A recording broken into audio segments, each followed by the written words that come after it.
Сәлеметсіздер ме? Бүгінгі сенбілік таңымызды эфирден бастамақшымыз. Lamifaren компаниясы шұғыла қоғамдық қоры біріккен қайырымдылық акциясынан сізге үзінді көрсетеміз.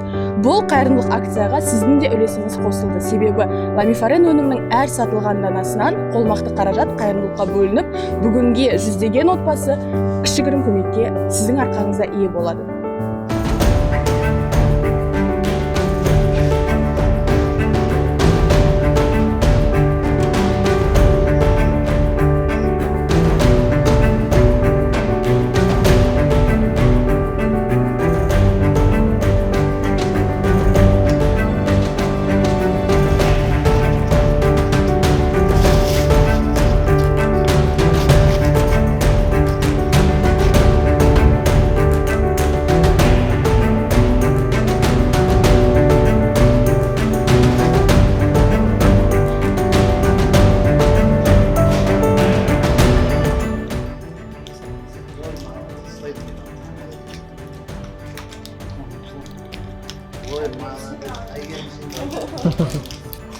Рахмет осы шұғыла көмек қорына.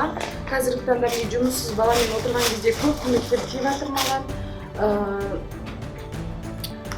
Тағы да басқа балаларға киім-кешек жағынан көмектер болып жатыр. Осы сіздерге көп мыналасын айтамын.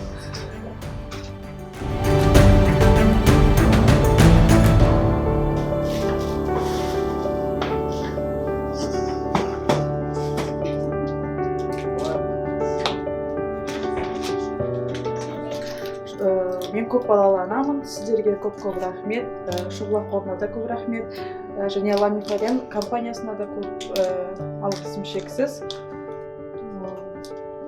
Ана ретінде көп сіздерге рахмет айтамын.